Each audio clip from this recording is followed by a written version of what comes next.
সাক্ষাৎকার নিতেই থাকবো এবং চলমান আধা ঘন্টা হোক 1 ঘন্টা হোক আমার প্রবলেম নাই।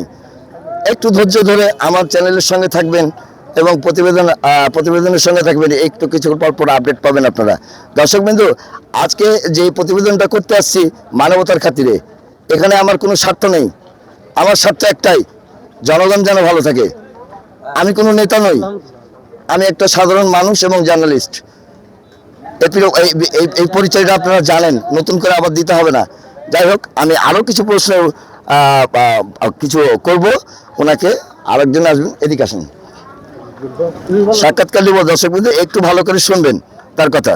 আসসালামু আলাইকুম। আমরা রাস্তাটা দ্রুত হওয়ার আশা করি এবং প্রয়োজন মনে করি। রাস্তার সমস্যা কাকে বলবো এরকম লোক পাইনি। আমরা কি আপনাদের দেশের নাগরিক না? না ট্যাক্স ভ্যাট কিছু দিই না। আমরা সমস্যার কথাটা বলার কেউ নাই। তো আশা করি যে থাক কর্মকর্তা বা যারা তারা দ্রুত যেন রাস্তাটা আমাদের কমপ্লিট দেয়, এই আশা একান্তভাবে করি। আমার খালি না, অনেকে ক্যামেরার সামনে বলতে পারে না, জায়গা নাই বিধায় কেউ নিজেই করে। একটা রুগী বা একটা বয়স্ক লোক আমাকে 2 বেলা যা আশা করা লাগে। আমার মাজার সমস্যা, ইয়ার সমস্যা, আমার মতো আরো শত শত হাজার হাজার লোক, তাদের ভীষণ অসুবিধা। দ্রুত আশা করি এই রাস্তাটা যেন হয়। আপনাদের সকলের একান্ত সহযোগিতা চাই এবং আশা করি। ধন্যবাদ। আসলে কিছু কিছু সাক্ষাৎকার আমার বুকে লেগে যায়। আজকে উনি যে কথাগুলো বললো, আসলে ওনার একার কথা না। এখানে তার পরিবার আছে, আপনার আমার ভাই বোন আছে। আজকে মানবতা কোথায় হারিয়ে গেল আমি বুঝলাম না। আপনাদের কি একটু মানবতা জাগে না? এই রাস্তাটাতে কত কষ্ট হয় বোঝা উচিত তো আপনাদেরকে। আপনারা এই যে এখান থেকে যে শুরু করেছে ফুলতলা পর্যন্ত, এরা কি মানুষ না? অবশ্যই মানুষ। তাহলে আপনি কেন এই বিষয়ে খতিয়ে দেখবেন না? আমাদের অপরাধ কোথায়? আমাদের অপরাধ কোথায় বলুন? জন্ম বাংলাদেশে হয়েছে তাই বলেন আপনারা? আসলে এই জিনিসটা আমি কাম্য করিনি নতুন সরকারকে। হয়তো নতুন সরকার বলবে যে উনি জার্নালিস্টের বেশি কথা বলে।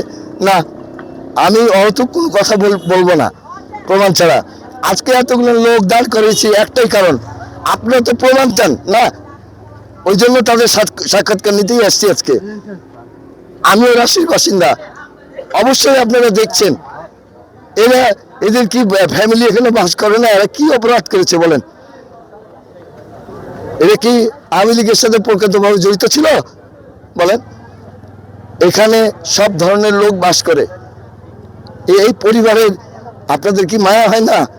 আজ যদি আপনার রাস্তায় এরকম থাকতো তাহলে কি আপনি শান্তি করে ঘুমাতে পারতেন? তা না, বাস্তবতা এটাই। দর্শকবৃন্দ, আবারও একটা লোকের প্রতিবেদন নিব। মুরব্বী আসেন।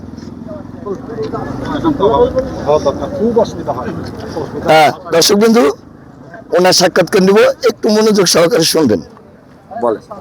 রাস্তার অনেক সমস্যা, পানি নিষ্কাশনের ব্যবস্থা করতে হবে আগে, তারপরে রাস্তা হবে এই বলে। আর আমাদের মসজিদে কিছু টাকা দেওয়ার কথা কন্ট্রাক্টররা, এই মসজিদ ভেঙে দিয়েছে রাস্তায়। এই মসজিদ টাকা আমাদের দেওয়ার দরকার, এখন আর কাউকে পাচ্ছি না। দরখাস্ত দিতে বলেছিল, দরখাস্ত দেওয়া হয়েছে, টাকা দেওয়া হয়নি। মসজিদ কমিটি থেকে দরখাস্ত দেওয়া হয়েছে। মসজিদ কমিটিকে সবাই মিলে বসে টাকা দেওয়ার সিদ্ধান্ত 3 তালা করে দিবে। এই মসজিদের অবহেলিত